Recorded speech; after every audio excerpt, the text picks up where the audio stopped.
Phone fix Hyderabad आ सकते हैं, कोई दिक्कत नहीं है। डीप से डीप नॉलेज मिलता है यहाँ। तो मैं 15 फ़ोन लाया हूँ अभी, जिसपे से 2 फ़ोन बनाए हूँ। अभी 8 ही दिन हुए हैं, अभी तो और टाइम बाकी है। ये देखो अब मेरा मोबाइल, इसमें सीपी और एमएमसी दोनों रिवॉल्व कर दिया सर, मैं निकाल के दोनों मैंने किए खुद में, मेरे हाथ से कर। प्रोसेसर से बहुत भारी है सर, उनकी बहुत ठीक, उनकी तो बहुत भारी ठीक। मेरा एक सेट भी था डबल डेकर का। अच्छा।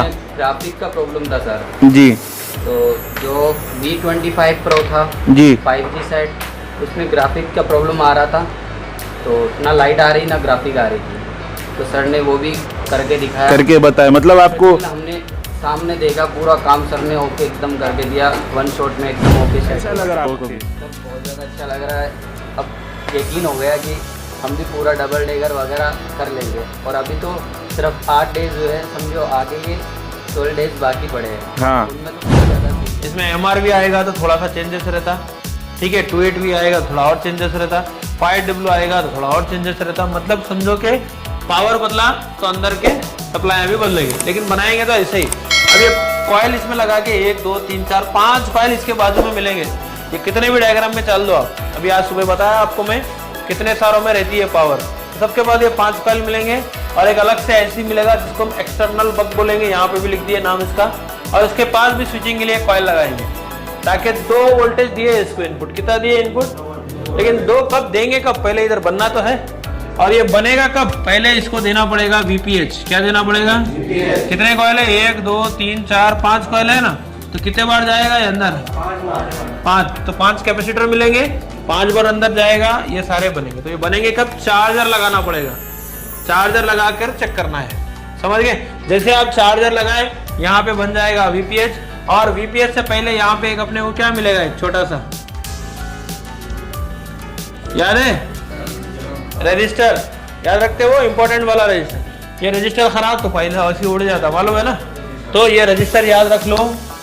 तो कितने कॉइल है, 5 कॉइल इधर है। तो सबसे पहला अगर देखेंगे तो ये है हमारा APT पावर के लिए, जो कि 4G PA के लिए इनपुट सप्लाई है। यहाँ से ये सप्लाई इसमें जाएगा तो यही काम करेगा, नहीं तो तुम्हारा नेटवर्क के अंदर प्रोवाइडर लिस्ट नहीं बनेगा। सिम तो डिटेक्ट करेगा लेकिन लिस्ट वगैरह कुछ नहीं बनेगा अगर ये वोल्टेज नहीं गया। ये कितना वोल्टेज बनेगा, मिनिमम से मैक्सिमम। जितना आप टावर के दूर जाते जाएंगे वोल्टेज का जो है वो बढ़ाता रहेगा, ताकि सिग्नल अच्छे रहना आपके। तो ये आपको लेटेस्ट मॉडल में मिलता है। लेकिन ये वाला वोल्टेज कहाँ से आ रहा है, पावर से। कहाँ पे, पावर से आ रहा है। लेकिन कॉलकम में अगर बात करें तो ये पावर से नहीं आके उसके लिए एक IC दे देता है, उसका नाम क्या रहता है, APT पावर बोल के एक IC ही दे देगा। नेटवर्क में बताऊंगा मैं आपको।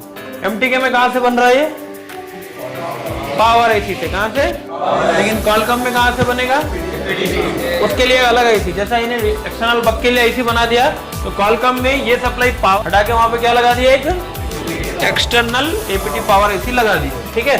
ये कॉइल तो ये हो गया। दूसरा वाला हमारा है वोल्टेज प्रोसेसर, जो कि हम APC की सप्लाई बोलते हैं कॉलकम में। CPU के लिए, प्रोसेसर मतलब CPU की ही बोलते हैं ना अपन, CPU सेंट्रल प्रोसेसिंग यूनिट। तो वोल्टेज प्रोसेसर कितना रहेगा हमारा, 0.8। दूसरा बनेगा हमारा यहाँ से कोर की सप्लाई CPU के लिए, ये भी किसके लिए, कितना वोल्टेज, 0.8। उसके बाद में है मॉडेम का सप्लाई, ये भी बन जाता है इसमें 0.8, लेकिन कॉलकम में सिम डालने के बाद बनता। उसके बाद बनेगा हायर LDO, बनने के बाद वापस पावर में आ जाएगा। वापस आएगा भी, कितना वोल्टेज बनेगा, और यही वोल्टेज किधर जाएगा, ये वोल्टेज जनरेट नहीं हुआ तो ना तो आपका हायर LDO बनेगा, ना तो लोअर LDO बनेगा, ना तो मोबाइल चालू होगा। समझ गए, दोनों बनना है ना, लो हायर भी बनना, लोअर। लोअर बन रहा किससे, हायर से। हायर बन रहा किससे, VPH से।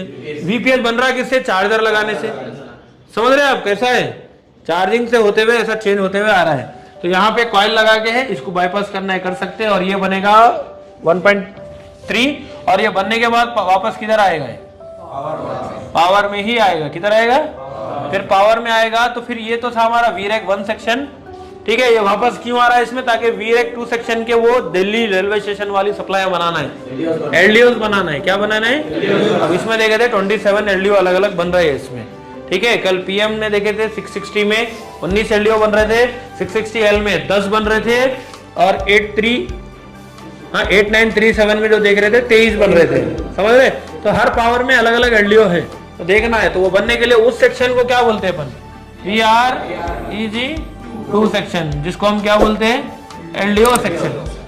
इसके अलावा एक मेन इंपॉर्टेंट मेगाहर्ट्ज, किलोहर्ट्ज, मतलब मेगाहर्ट्ज की सप्लाई क्रिस्टल या नीचे लगा के क्रिस्टल, उसकी सप्लाई हम इस वाले रजिस्टर पे चेक कर रहे हैं। R2202 या Realme C2 का डायग्राम है, तो इसमें आपको R2202 पे यहाँ पे कितने मेगाहर्ट्ज मिल जाने चाहिए, क्योंकि क्रिस्टल 26 मेगाहर्ट्ज का है, MTK में 26 मेगाहर्ट्ज ही आता है। कॉलकम रहेगा तो 19 देख लेंगे या 38.4 देख लेंगे।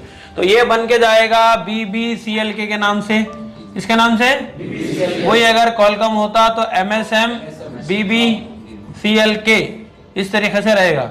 और भी ये क्रिस्टल सप्लाई बनाता है, एक वाईफाई के लिए और एक WTR के लिए, मालूम है ना, एक WTR के लिए और एक वाईफाई के लिए। लेकिन ये ऑन करने जरूरत नहीं है, ऑन करने सिर्फ ये वाला सप्लाई BB क्लॉक की चाहिए। ये कहाँ जाएगा, सीधा CPU में जाएगा। इसके बाद CPU एक्टिवेट होगा। इतनी सारी चीजें देखना है, इसी को एक्सटर्नल बक बोलते हैं, ठीक है। और ये सेक्शन जो पढ़ रहे हैं अपन, जो कॉइल वाला, इसको कॉल पावर सप्लाई भी बोलेंगे, SMPS सप्लाई बोलो, या फिर बक सप्लाई बोलो, या VREG1 बोलो, या स्विचिंग सप्लाई बोलो, सारा एक ही चीज है। बाद जने इसको बक एंड कोर सप्लाई भी बोलते हैं।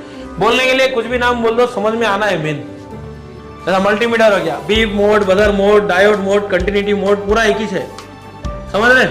तो ये हमारा एक MTK का पावर ऐसी है। कल के दिन पावर में अगर 2 कॉइल बढ़ गए तो वहां पे 2 प्रोसेसर के हो जाते, 2 हो जाते कोर के, और कॉइल बढ़ गए तो 2 मॉडम के कर देते।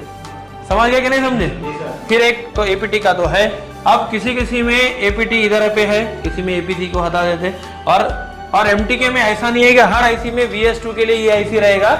MTK में कुछ पावर ऐसे, जैसा कल बताया था हमने 5W में एक्सटर्नल बक हटा दिया, फिर वो कॉइल को इधर ही ला लिया, इधर, फिर पावर में, समझ रहे कि नहीं समझ रहे, तो वो अलग बाहर रख दिए, समझ गए।